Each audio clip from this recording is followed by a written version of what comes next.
Good morning. Good morning. Hello. Welcome to Playing in Traffic. Um, Hi, guys. I always have to start things with a song. Do you? Yeah, My yeah. children do that. I wake them up with songs. They love it. They love it. Yeah, Okay, this has nothing to do with our podcast. yeah. Okay, but I just have to say really quick before we get started that everybody needs to take some time and watch the Beatles special on Disney Plus because Yeah. it is freaking amazing. This is an unsponsored ad for Disney Plus right now, guys. Sponsor Dad. We really are not being sponsored by them. We just love this so much. And our dad loves it, and our dad loves the Beatles. So if he loves Yeah, it, so we were like totally raised on the Beatles and um watching it. I watched it last night and well, I'm almost done with the first episode, but when you get to see the way they interact and then oh god, what song was it? Get Back, I think. Like you literally see Paul McCartney just sit right there and just come up with that song just right there. And yeah. then you see the whole process. It wasn't it that song Get Back? And Um, then they do write that one at some point in there, but I can't. oh my God. And Really. it's amazing. You just see like the whole process, how they interact, how goofy they are when they get in arguments. It's It's really amazing. cool. I was like mesmerized. I had my eyes glued to the screen for like the full. I can't believe this has been in the world and nobody has seen it yet. I It's know. crazy. So Anyway, everybody should go watch that. It's yeah. amazing. All right. All right. Now we got that off our chest. That was We got that distracting. off of our We've been chest. talking Shout about out to the Beatles. yeah. Shout out to the. You ever heard of them? So, Okay. guys, Anyways, welcome to episode 7. is it really episode 7? That is crazy. Yes, it is. Time is flying. This is gonna All right.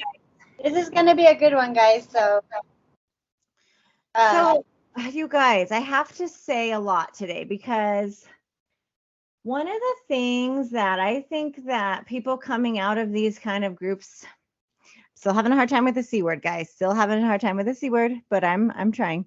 But anyway, one thing that we have a hard time, I personally am having a hard time with, and I've had a hard time with for a long time, is like reconciling some of the things that I did while I was separated from my family and friends.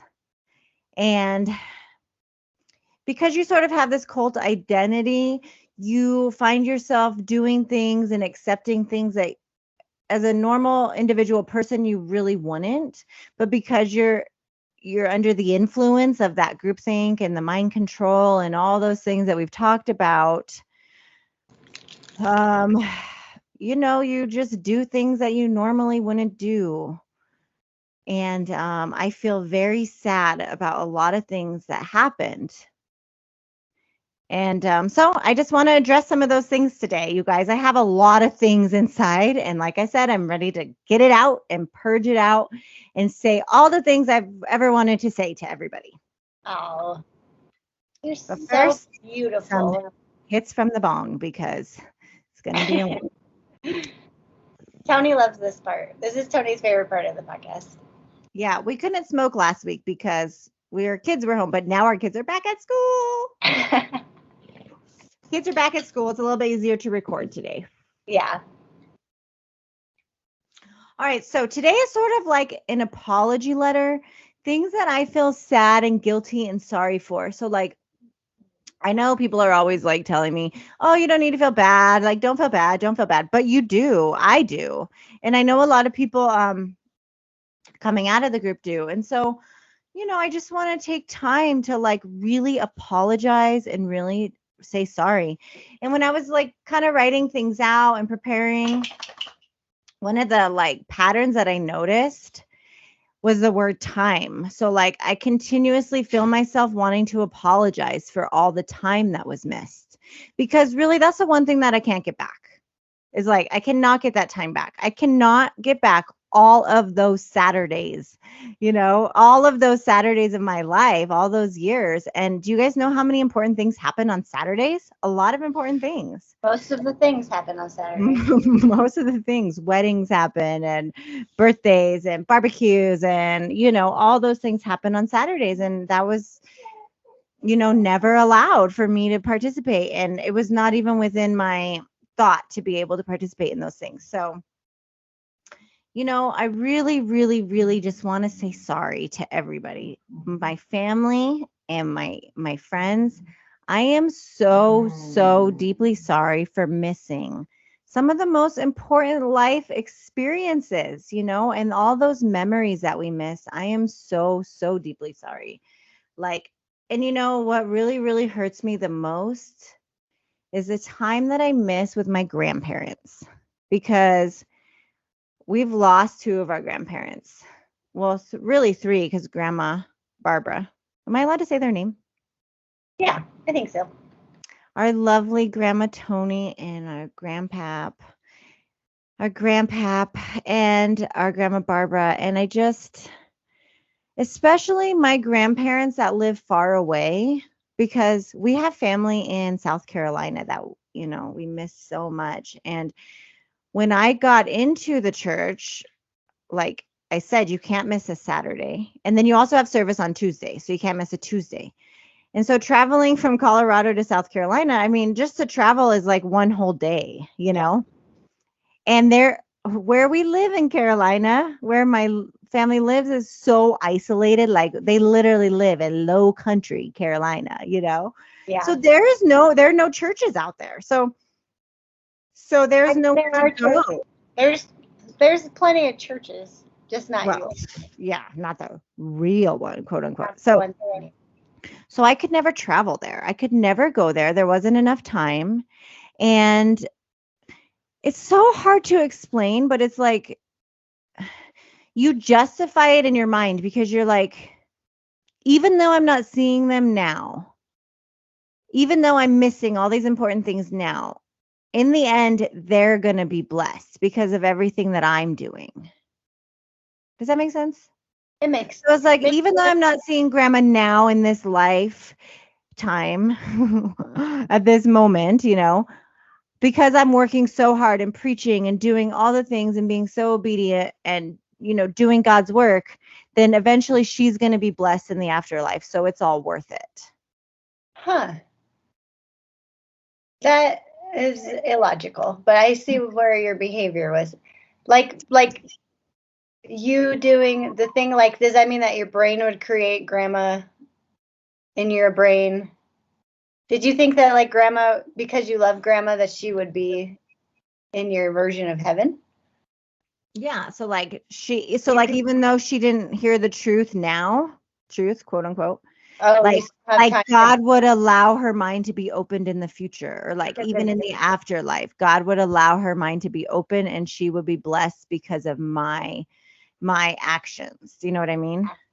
But that's silly, because if that's really truly what they taught, yeah, then they would be like, well, if so-and-so doesn't want to come, then just like let them choose in purgatory.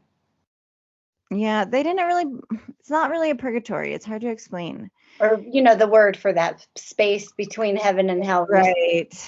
Right. Chance to make that final decision. Exactly. Like God would bless them through me. So it was like justified, but like honestly, it broke my heart. Like I was constantly sad. And it was one of those situations like, damned if you do, damned if you don't. Like, yeah, I could have traveled to South Carolina to visit my family and spend time with them. But if I did that, then I was going to be cursed by God and then shunned by all these people and lose all my blessings.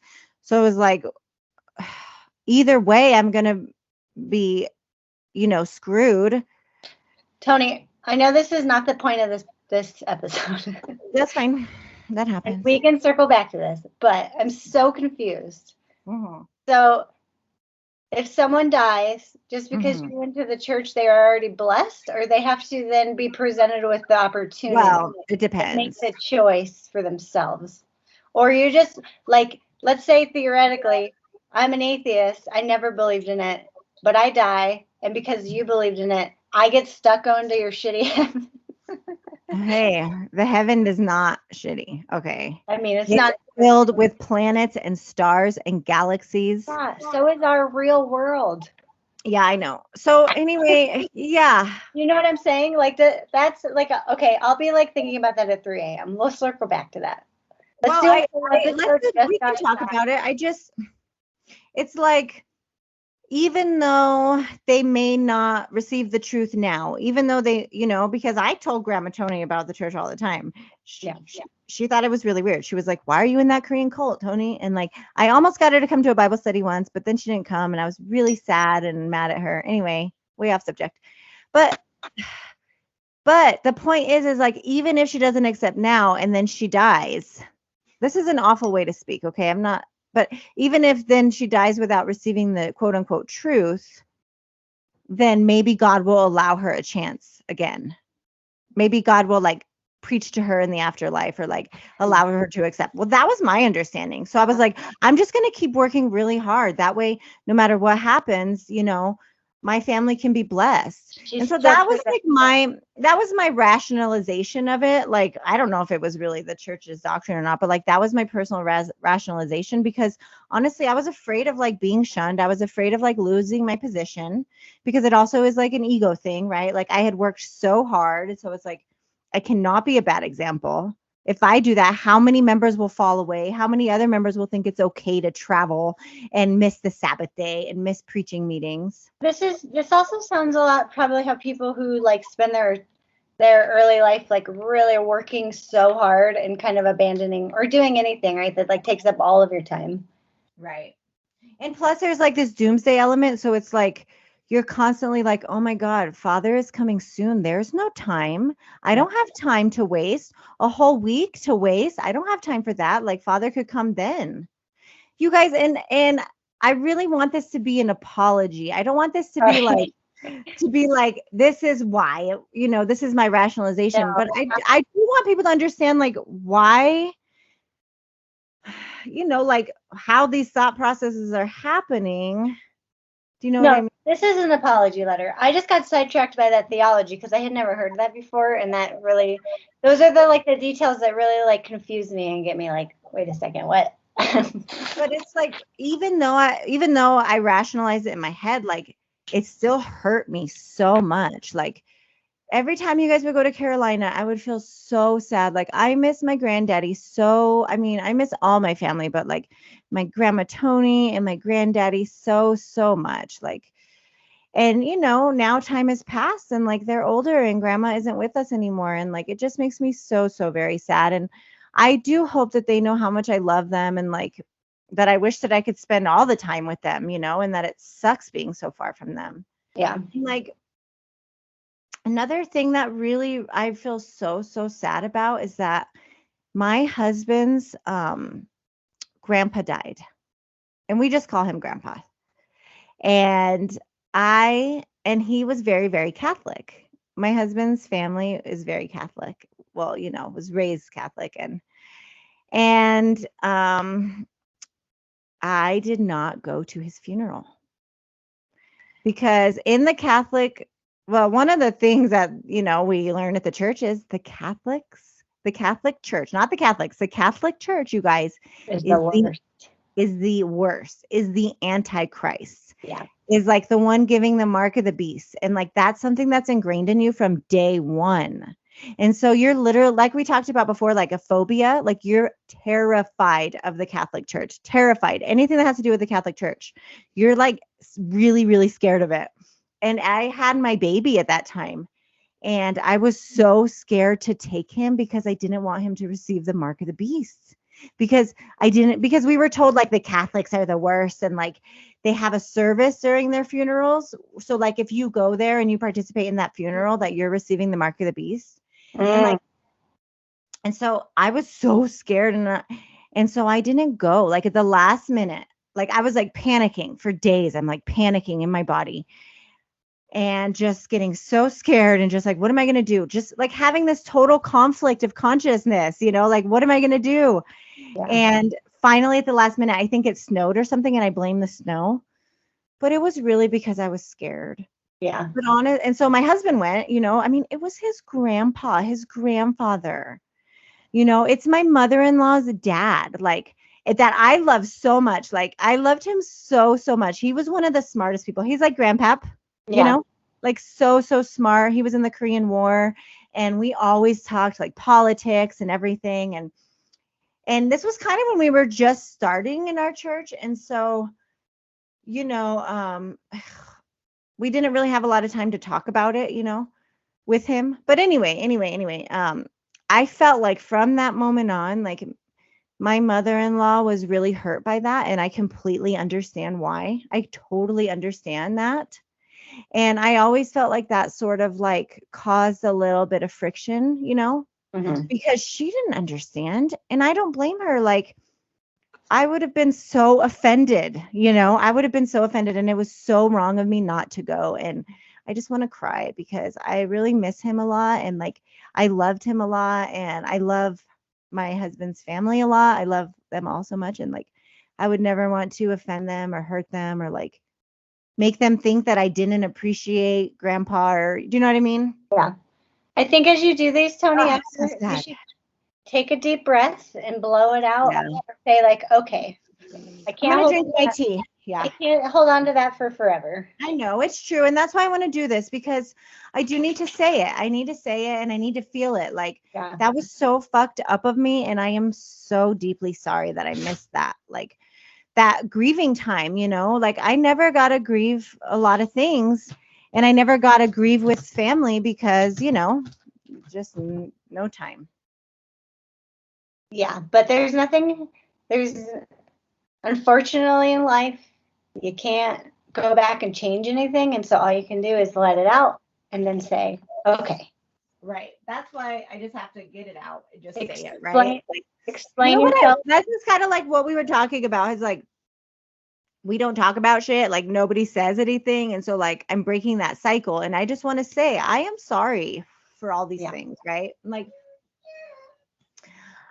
another thing is like, I was constantly scared whenever somebody was getting married, whenever somebody was having a baby, whenever somebody, was having an important event, right, in their life. I was begging, praying in my deepest part of my soul, please do not be on a Saturday. Like, when you were pregnant, when our other sister was pregnant, when my friends are pregnant, I'd be like, please don't have your baby on a Saturday.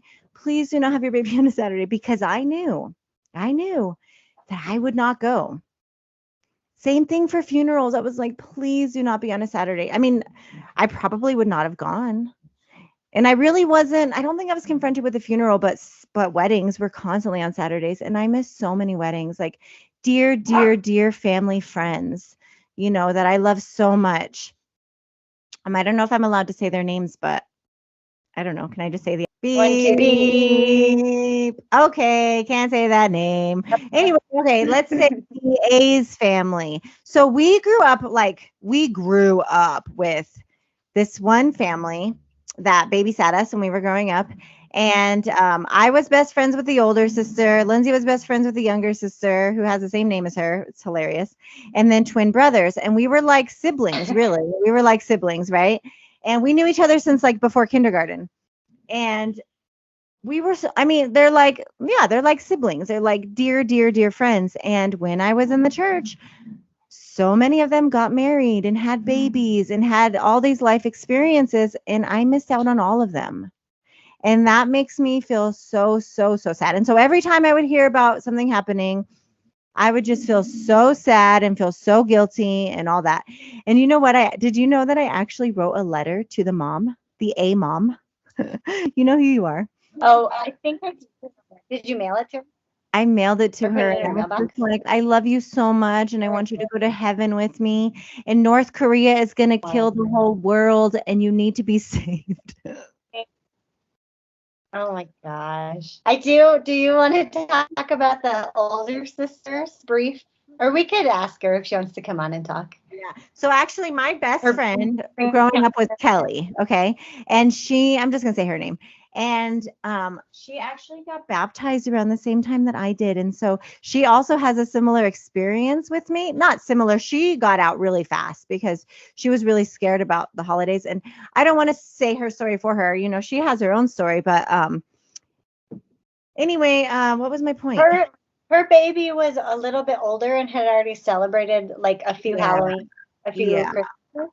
Yeah. And so I think for her, it wasn't like, it was way harder for her to say, you're not going to celebrate that anymore. Right. You We don't didn't get have to babies when we started, so it was a little bit You were different. pregnant, or I don't know if you were pregnant yet, but you Yeah. didn't have a baby that had already had that experience. So I think she was presented with a different sort of dynamic going Right. through it.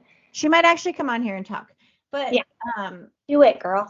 Come on. yeah. So anyway, she was also very helpful in my recovery too. So we're going to talk about that later. But you know, I sent her mom that letter, and but to be serious, like later on, through the years, right? Like over however long, 30 something years, we have like all kinds of life struggles, like illnesses in the family. And like her family had like a really serious illness, and I wasn't there for them. And like, not that I wasn't like, what could I have really done, but like, I wasn't there for her. I wasn't there for, her mom. And like, I felt so, so, so sorry for that.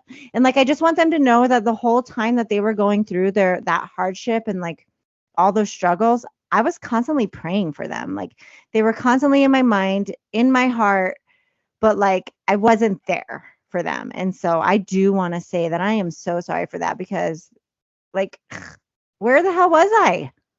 I was in Korea. What was I doing? Yeah, but you say that, but I'm thinking back to where I was.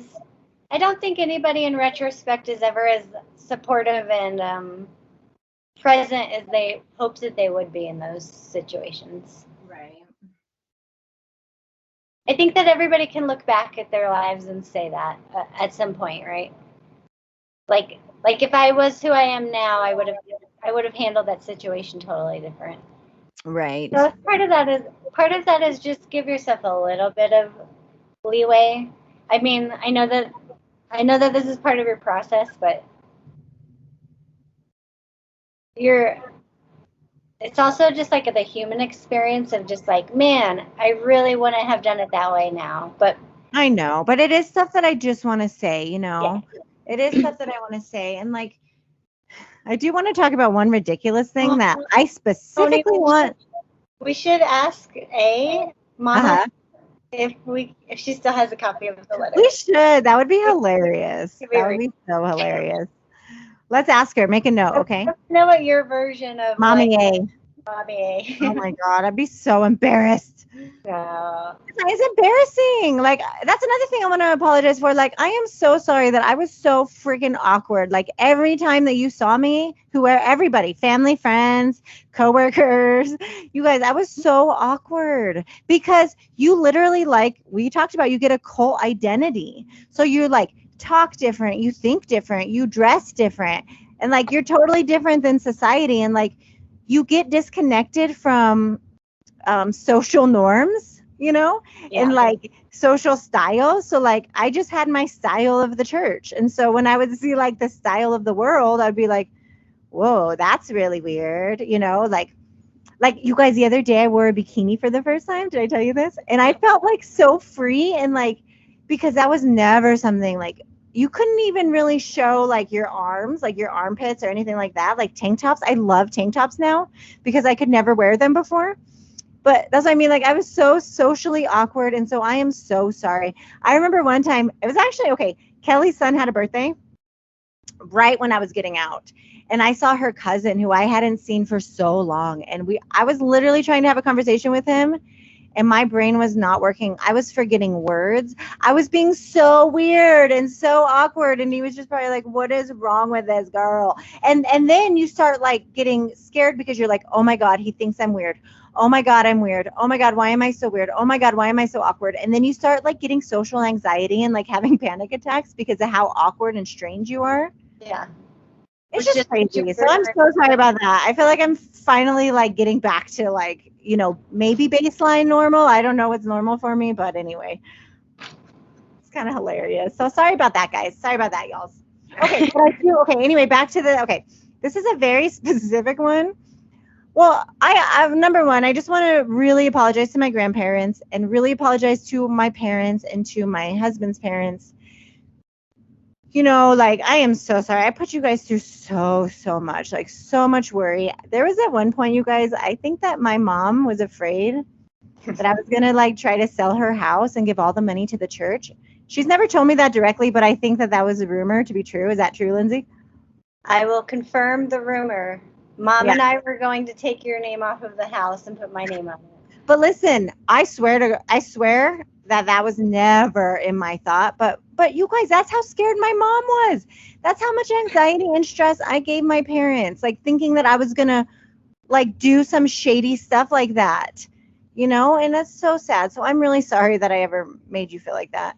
But anyway, this is a very specific apology to my dad and to my stepmom, because we had a trip to Wisconsin. We went to Wisconsin Dells, which was really fun. And at the time, I was a church leader and a house church leader, and it was like almost impossible. But anyway, I was able to go, and I got permission, and I went. And it was one of the most important things in getting out of the church, because it reminded me of like my love of traveling, and it gave me like a deprogramming time to be with family and just sort of experience, Anyway, but in order for me to go, you guys, my parents had to bribe me. Number one, they paid for me and my son's entire trip. Like, they paid for everything. They were like, you don't have to worry.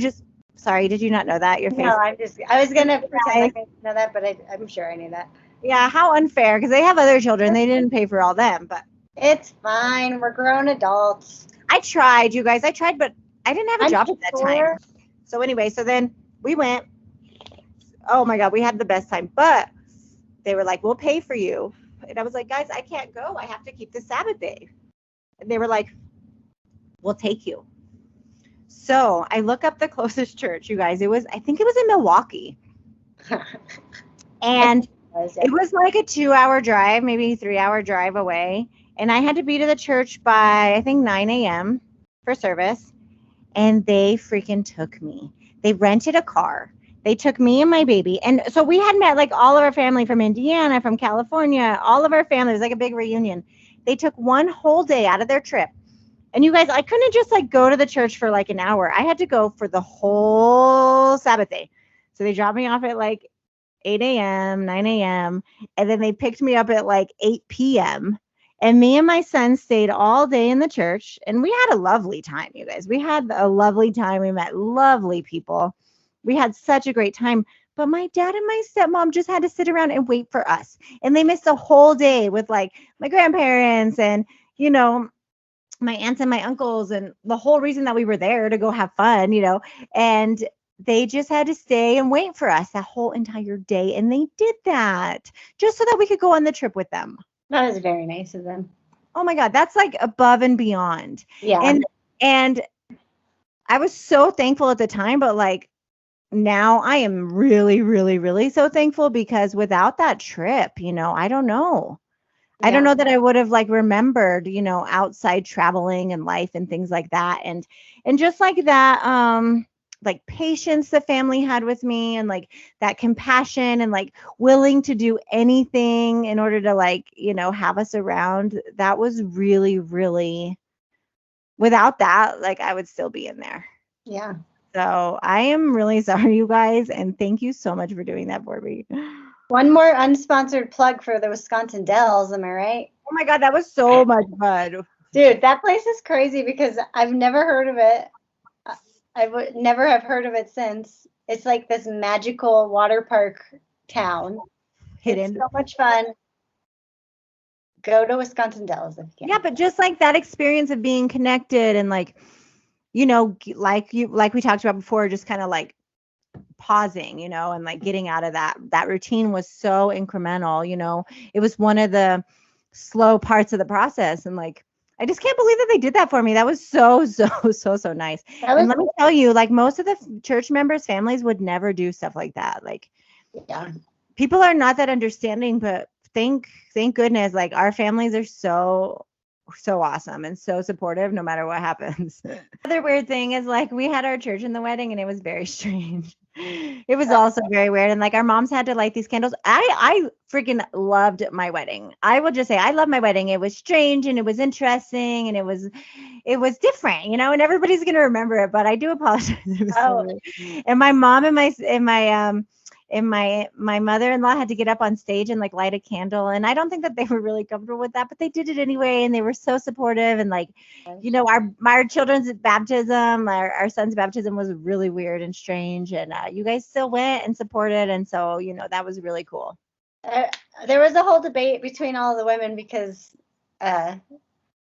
there's women wear veils in your church, Yeah. and all of us were like, do we wear it? Is it rude if we don't? We feel real weird. You had to wear it. You had to wear it because it's a religious ceremony. Yeah. I think we all wore them, but we had to wear veils on our heads, and we all felt really silly. But we were also like, are we gonna like get kicked out of the wedding if we don't put these on? Not the wedding, the baptism. Oh, it was the baptism. Yeah, because the baptism is a religious ceremony, so you have to wear your veil. Okay. Not the wedding. The wedding is just a wedding. I don't know.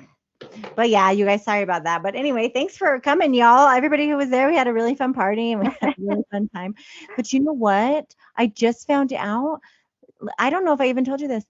Kelly just told me that she cried at the wedding because she said that was when she realized that she was losing me.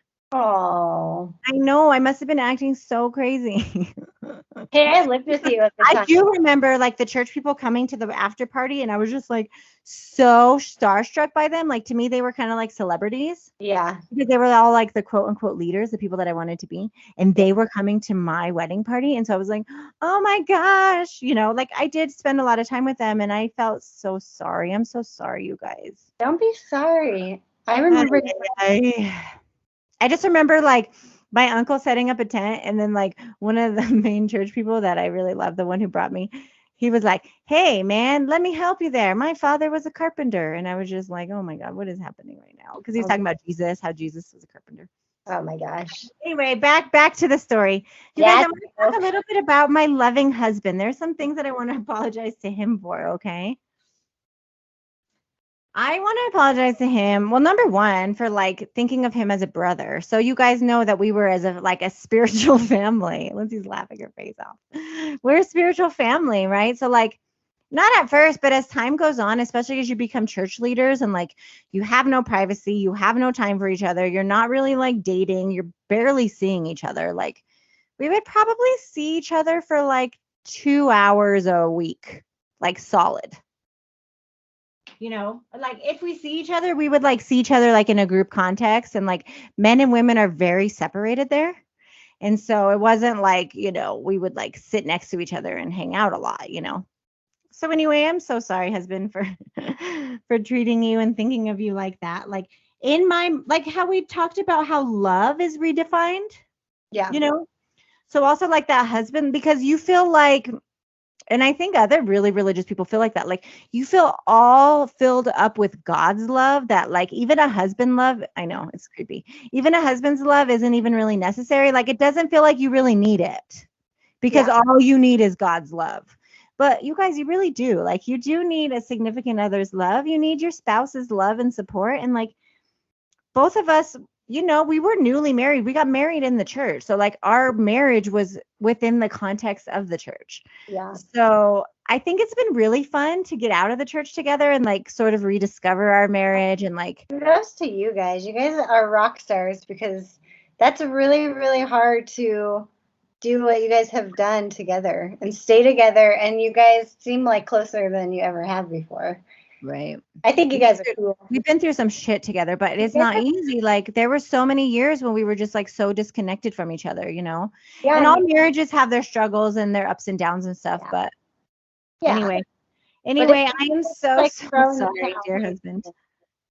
I'm sorry, dear husband, for treating you that way. Like that wasn't nice. It wasn't kind. And I also want to apologize like for some very specific strange things, you guys. So it's sort of like when I was sort of coming out, and like after 2012, the world didn't end. And so it sort of felt like the church sort of started making a bunch of busy work. Like if there weren't any like prophecies happening, there would be a lot of weird, strange, busy work. Okay. Later, remind me to talk about our flash mob dancing. Okay. Oh. Because that's another really weird thing that we did. But anyway.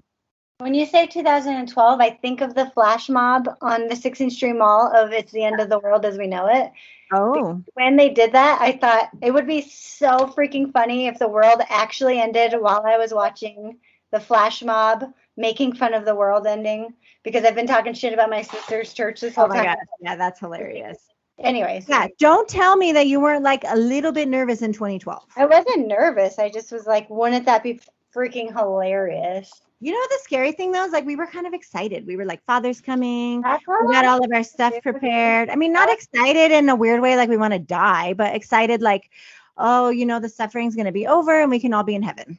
Okay, wait. Sidetrack question. Okay, yes. Then we got to get In back the on track. in the Mhm. beginning, did you guys used to say that you couldn't die if you were in your church because you were protected? That's been a lot of controversy. Yeah. Okay. So, I feel like you guys used to say that, and then as you were and in then the as people were dying, they were like, well, it doesn't really mean physically, it means yeah, spiritually. okay. That's Yeah. I thought that. I thought that you were like, you can't get in a car accident. You can't die of cancer. That was because- something that we heard at first, like nobody in our church has ever died because we all kept the Passover. And then But like yeah, and plenty then of people like, have died. someone died, and they were like, oh, just kidding, just kidding. Yeah, Okay. I've been to funerals in the church. That was a real memory, right? Okay. I Yeah, had that that. was real. Okay, quit getting me sidetracked. Okay, back to my husband. So you guys. So anyway, so after 2012, they're doing some busy work, and then they had this like really crazy like banquet at the Hyatt downtown, and like we had to get all dressed up. We had to pay $100, and like at that time, you know, we were like really poor because we're trying to get out, and like, you know. Anyway, yeah, we were financially struggling, and $100 a ticket was a lot to like go have a dinner at this fancy place. But there was so much pressure to go. It was like, if you don't go, you are not going to be blessed. Okay. So number one, it was hard to go because of the money. Number two, I didn't really want to go alone, you know, but number two, it was my husband's birthday.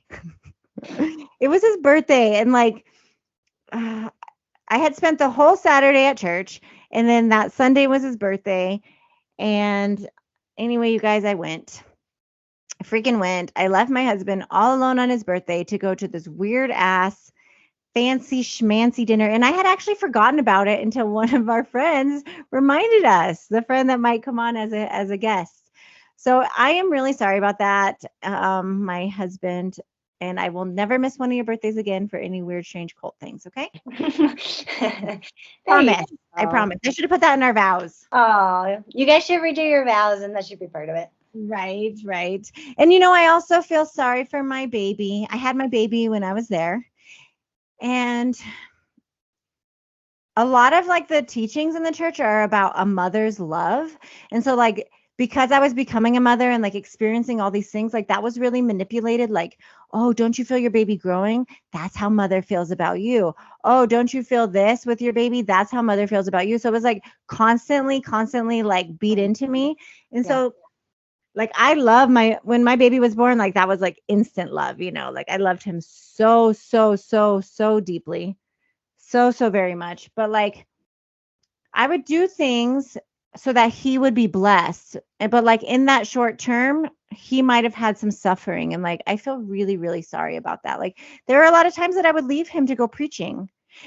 And I would leave him for like a long periods of time. And it was always with people that I trusted, you know, and like I never ever worried about his safety or anything like that. But like even the fact that I was leaving him for long periods of time, I felt really sorry about that, you know. And I do feel sad about that. And like as he got older and as we were in the house church when he was in kindergarten. And so he kind of started acting out a little bit, which of course he did. He's, you know, 5 years old and he's going to school and his mom and dad are like church leaders and like having no time, you know, like we really didn't have a lot of time. And even though we were like showing him as much love as we could, like I was always trying to give him as much love as I could, you know, but it's that whole time thing. Like, I just want to apologize for that. And so as he was acting out, like we would get a little bit more strict. But when we say strict, like it's not like strict way like other people think. Like me and my husband, that's not our style. Like we're not really strict people. And so that was one of the things that was really conflicting in the church because it's a really militaristic style. Militant. Yeah. Because in the Korean culture, it's a very military style culture. Like it's very, they have like a mandatory military service that they have to do. So the whole culture is very military. The church was very military. But see, me and my husband's style is not like that. We're sort of like, quote unquote, like soft or like easy, and so we would always be rebuked for that. So like we were trying to be like hard on our son to show that we were like strong and like, because a disobedient son is like a sign that God is like cursing you, or or like your whole family can be cursed through your disobedient children. So like we were always trying to maintain that, like, I don't know, image that our child was so disciplined, and he was like, he was and still is a really, really good boy. Like he's a really, really good person. But he was a 5-year-old. Like, of course he's going to be wild and crazy and funny and have tantrums and have outbursts and stuff like that. And so like it makes you feel embarrassed as a parent, but like looking back, I am just so sorry. And I'm so sorry that I made you like sit in endless amounts of service and like, try to sit there so quietly. Like, how unrealistic. And I tried to do that with my second son, you guys, and he was like, nope, I'm not doing this. I remember like right as holidays started, like you became aware of them. With your first son, he was like, those are bad. I don't want to do them. They go against the church. And then your second son was like, I love Santa Claus. I can't wait to celebrate Halloween. And you were like, no, buddy, we don't do that. And he's like, I'm going to. Yeah. And I was like, oh shit, you are going to have such a hard time with the second ones. He was my rebellious one. Anytime he knew we were going to church, he's like, Mom, I don't want to go to church. I have to be quiet. Yeah. So funny. But like we'd always have to sit with the babies, and like everybody just gave us the weirdest looks because my son was so wild and so crazy. Yeah. And like my oldest son always wanted to sit with me. And so like that wasn't really looked nicely on, So like we weren't following their customs of their, their way. So we were like little by little shunned. And so all of that kind of contributed to leaving. But anyway, I'm so sorry, you guys, for doing that. Oh, another thing that my son reminded me, you guys, and this really, really made me want to cry. Because I asked him, I was like, is there anything, that really made you sad? And he was like, Mom, on Valentine's Day, I was so excited because I came home from school and I had this really big bag of candy and I was so excited. Aww. And you took it and you threw it in the trash. Oh. And I remember telling him at that time, like, I'm so sorry, buddy. Like, we just can't have this. It has curses. It's not allowed. And I gave him other candy, but like that stuck with him all these years later. And I am so sorry, my dear boy. Like, I am so sorry. I will give you all the Valentine's Day candy that you want from now on. How many Christmas trees did he secretly decorate with Mom? Oh my God, Mom would always do that. Mom, stop it. And like, I knew she was doing it. She's not like that good of a secret keeper, but anyway, sorry, Mom. I'm sorry, you guys. Like, I was so strict about the holidays because like that phobia of getting the mark of the beast, like that is real. Yeah. And, I did not want that to happen to my baby. Like, my baby, it's like, you put your children first. So even as far as salvation, like that was really serious to me. And if you like, that was the one thing that I just would not budge on for a long time. Do you want to share your experience about the, I'll just cut this out if you don't want to, but about the pastor and his wife? About how they just like raised him. Oh, about the thing that made you cry? Well, one time, because they sort of like, when I first had my baby, they sort of took me under their wing and like, we were really close to them, like really, really close. And they took my baby all the time, when we went preaching, whenever we were like studying or doing anything, cooking, cleaning, like they would always have my baby. And one time she taught my baby to call her mommy. And I was so emotional, you guys. I had just had my baby, and she was like, I'm mommy, and I was like, I miss mommy, and like pastor yelled at her, like, don't do that. He said, the Americans don't like that. And so at that time, I just kind of said, oh, maybe it's like their culture. Maybe in their culture, that's okay. Yeah. And a lot of things that are sort of hard to reconcile, that's what you just say. That's how you justify it. You just say, oh, that's a cultural difference. And I would say it's probably like 50-50. Some of it is a cultural difference. And so we were accepting of that. Some of it was just mind control and messing with me. I think that that's a question for our listeners. If anybody grew up like in South Korea, Right. is it Or in Asian custom for culture. other women to have your child call them mommy? Because It was sort of as a joke. It was just sort of like, mommy, mommy, like, but I was like already feeling sad because she was spending a lot of time with him. You know how moms are. Like, we want to have all of our time with our baby. We're jealous for our babies. yeah, And I was like, no, you are not her mommy. You are not the mommy. I'm his mommy. yeah. So yeah, that really did make me feel sad. But Pastor did yell at her. He said, don't do that, you know. Anyway, yeah, so I am so sorry to my dear boy for that. And I'm just sorry to like both of my boys and my husband because we were delayed in life. So we spent, at least over 10 years in there. So we rented that whole time. Like, we didn't have really good jobs. So like financially, we pretty much started when we were in our early 30s. So like just now we're getting houses. Just now we're building equity. And it's like, we grew up in the same house. And it's like we have that experience of like having a home that we settled in. And like my boys don't necessarily have that. I try to provide that, wherever we are, but like they're never going to have that experience of like living in the same house for, 30 years. And so I am so sorry for that. I feel sad about that. But we're doing it, you guys. We are freaking doing it now. Okay. Because it's now or never, right? Like, it's never too late to start. I'm still young. I am still young. You are still young. Still young. No, it is true. It is. Just a few more things I want to apologize for, you guys. Just a few more things. I want to talk about things that happen within the church. Okay. Is there anything else you want to talk about for family and friends or anything like that before we move on? No. Any ideas you have? Okay. Oh, wait. We had one about mom. Oh, no, you already talked about it. We had talked about it. All right. So, one more quick story I want to tell about my husband, you guys. This is hilarious. So we were church leaders, and this was in the first house church that we were leaders in. And my husband, he was continuously struggling. We were always struggling. We're always struggling with our sinful nature, quote unquote. And one of his struggles was tobacco. Like, he smoked cigarettes for a long time. I did too. I quit because I was going to Korea, but he was always struggling with that. Smoking is one of the hardest things to quit. And anyway, he was struggling with that, and he was chewing when we were house church leaders. And I was like, oh my God, you cannot be doing that. Like, I was so scared for his salvation.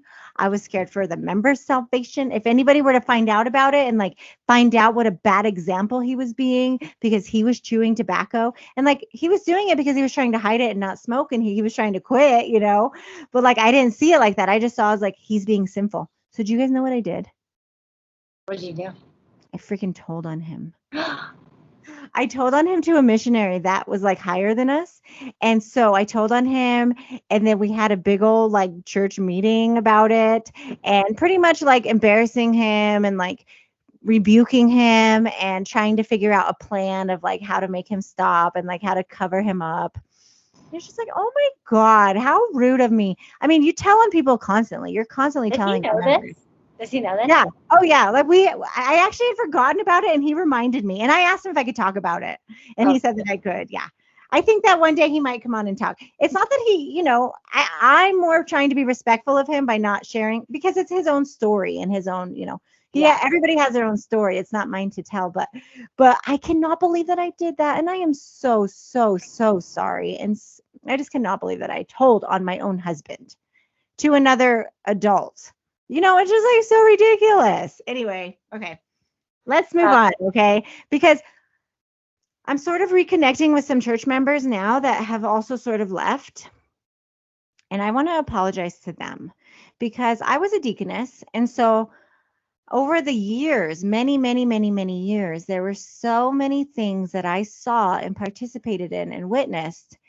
And it wasn't that I necessarily participated in them directly, but like I didn't stop certain things from happening, and I feel so sorry about that. Like, there's one church leader's wife who I feel like was being emotionally abused because her husband was very strict, like so strict on her.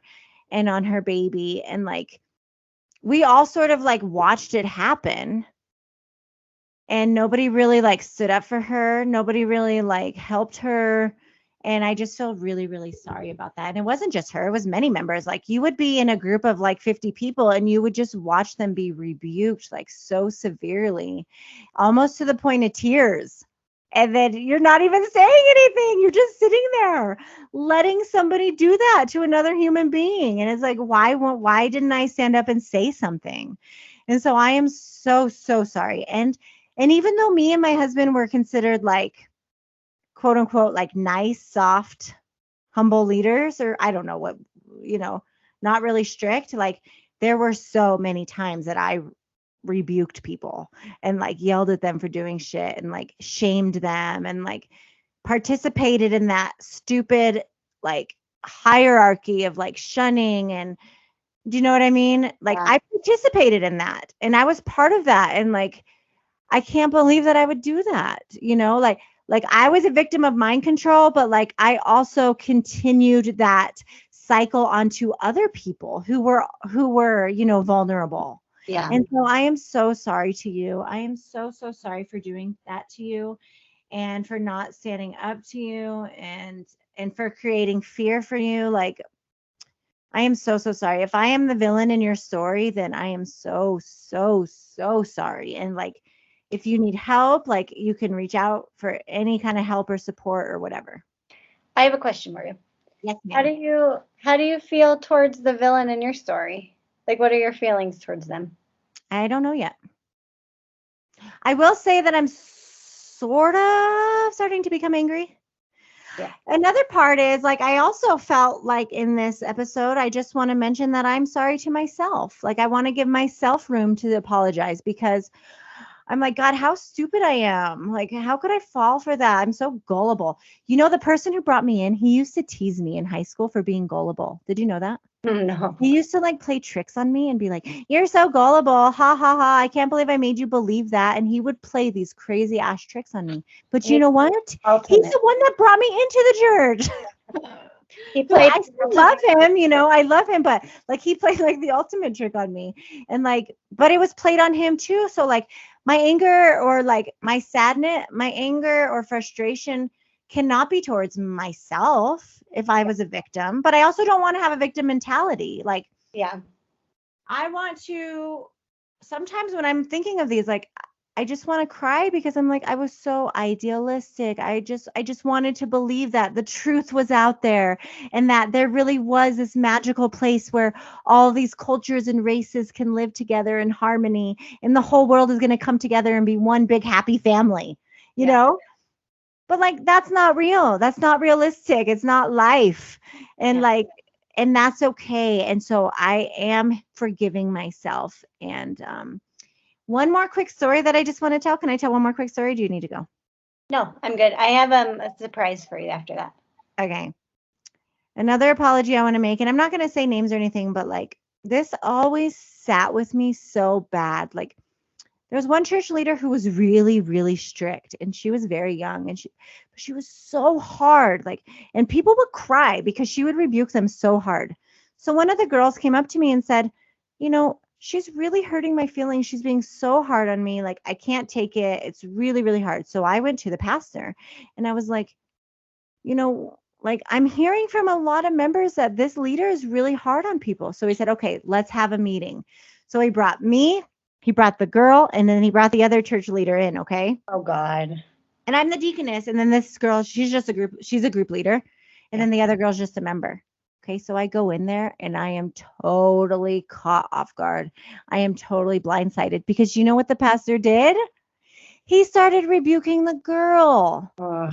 He said, we hear that you're being disobedient. We hear that you're not following church order. You're not following church structure. These are God's leaders, and you need to accept the fact that God appointed her as your leader, and like whatever she's telling you is God's words, and like you need to be humble and you need to accept it. And I was just like, what the fuck? Like, no, that's not why we came in here. We came in here because this church leader is out of control and like being a little dictator everywhere. and this other member was hurt, but instead he like turned it because they will defend the leaders no matter what. Like the leaders will be defended no matter what, including me. Like there was a time when I was sort of like, as I was sort of like going out, the pastor like brought me in really quick and was like, we can just tell the church members that like you were sick or like you had to go visit a family member and everything's okay now and you can just go back to normal. And I was like, oh my God, like they're always trying to defend the leadership. Yeah. Like that always comes first, but like that's not normal. And so anyway, I always felt sorry for her. And I just sat there and I just let him like yell at her and like take all the blame when in my opinion, it was like, no, it should have been the other church leader. Do you know what I'm saying? Is that confusing? Is she out? I have no idea. And then after that, she probably never trusted me again because she's just like, dude, fuck you. Why would you bring me there for me to get in trouble? If I was her, I wouldn't be there, but. That's interesting. So if she's out there listening, send Toni an email if you want to at playingintraffic2012@gmail.com because we're curious to see how you're doing. Yeah, I felt so bad for her. But that's how it was. That's how it always was. Like, they're always like, no, you're wrong. The members are always wrong and the leaders are always right. Always, because they're appointed by God and that's, God's work. But it's like, dude, no leader is ever perfectly right. Yeah, isn't that like just so the almost obnoxiously boring story of the power structure? But see, sorry. No. I didn't mean it. I mean it like not that it's boring, but like it's so unfortunate that is like such a reoccurring like theme to that in all aspects of like government, society. That when I think about it, it's just like such that triangle and like, so like the top leader rebukes like the next bottom leader so harshly. And like as a deaconess, I was rebuked so directly and so harshly. But like other members are not rebuked that hard. Do you know what I mean? So like a pastor will be rebuked severely and then like that pastor will rebuke like the missionary and the deaconess, but he won't rebuke like the regular member. Who rebukes the pastor? The top.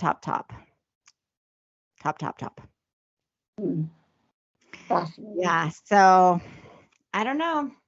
Anyway, that is my apology letter. And if I have left anything out, another thing is I just want to, like I said, I just really want to apologize to my family and also to my dear friends. Like, I just want to shout out personally, like Kelly and Annie, they were my dear friends since high school, and my friend Nathan, and like they stood by me always, even in the weirdness. And like I would go years without speaking to them, but they would always accept me with open arms. And like if I didn't want to talk about it, they were okay with that. And if I did want to talk about it, they were okay with that. And like that was just so helpful. And I just want to thank them so much. And I'm so sorry I missed out on all these important parts of your life, but shoot, girls, guys, we're not even 40 yet. So we still got so much time left. Oh my God, she has her ukulele out, you guys. What is happening right now? What is happening in my life?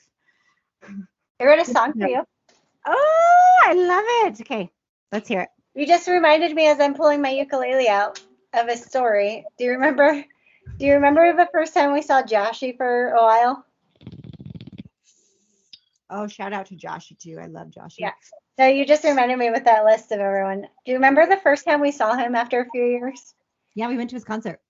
No, the first time we saw him was at your old apartment when your first baby was like 3, 4. Well, that was a very awkward encounter. From seeing somebody before you got in and then seeing him 4 years later, 3 years later. Yeah. And you just reminded me of how awkward that encounter was. Everything was awkward. Don't remember that? No. We can talk about that offline. Joshy, send us an email if you remember that. Honestly, memories are lost. Like I know. Like they're like little by little coming, but yeah. I'm so sorry. So like if I forgot anything, if I did anything to deeply offend you, I am so sorry. To all my aunts and my uncles who like supported me through my weirdness and like, you know, my grandma Bane. Like, I just love you guys so much. You guys are really, really my support system. I love you so much. And grandma, I'm so sorry all the Christmases I missed, but anyway, we're about to celebrate a beautiful one. And your present's really cool. Hey. Okay, anyway, sorry, back to the song. Tell me. No, not. Don't give her any hints about the Christmas present. Oh, I'm sorry. There's no hints. I'm just saying it's really awesome. Yeah. No, there was no hints. I forgot, you guys. Okay, really quick, like little by little, we're like shopping for our kids and like hiding presents and like putting up, you guys, we put up a tree for the first time ever. And it feels weird, but it also feels like euphoric. And like I'm having like memories when we were little girls and like sitting by the tree and like reading and writing and stuff. But anyway, it feels really, really weird and really, really fun. And I'm excited. Okay, anyway, go ahead. Weird. I bet that does feel so weird. Yeah. I love it. Okay. The journey. I'm exploring the journey. All right. I'm going to just sing you a quick song that I wrote for you last night. Yeah. Okay, you ready? Yeah. Dear sister, don't be sorry anymore. You did a lot of crazy shit, but who hasn't? Don't live with regret, 'cause you're the best. Dear sister, try to remember all the things that you've learned. Like Korean barbecue, that time you quit smoking cigs, how to dehydrate meat and doomsday prep, that weird but kind of fun game that you taught us on vacation that accidentally got Grandma punched in the face, but it's funny now because she was okay. Dear sister, you don't have to be scared anymore, because hell isn't real. Thank you. Thank you. Thank you. Oh my God, you reminded me so much funny things. I know. Okay, good. But seriously, though, the Beatles thing, I was like, dude, we can do anything. Oh, my doggy's You saying hi. learn 3 chords on the ukulele and you can just Oh my write. God, the ukulele is really, really fun. It is so much fun, dude. I love It is it. really fun. Oh my gosh, shout out to our cousins because we played that was on our Wisconsin trip. We played that game that I learned because we played a lot of Korean games and it was so fun. You guys, Korean culture is so fun and so cool. Oh, I love it. I love it. We should go to South Korea and we should just go visit as people. Yeah. I'm down. Yeah. Anyway, just really quick note, I watched this really good video. It's called The Propaganda Game, and it's really, really good. It's hard to find, but it's really good. It's about propaganda in North Korea. Propaganda game. Oh, you told me. I'm like, that's really familiar. Yeah. Maybe we can talk about like good recommendations later, but yeah. All right, girl. I freaking love your song. It's amazing. It's hilarious. Thank you for being so supportive. Thank you. I could not do without you. Thank you. Love you. I love you. You don't need to feel sorry anymore. All right, you guys. We will talk to you later. Love you. Have fun in all this Christmas time. But you guys, do not get all caught up in the consumerism. Make your gifts. Go to Goodwill. Recycle. Those are the best gifts anyway. So do that. Do all that. We love you. All right. We love you. Talk to you later. Boom, baby. Boom.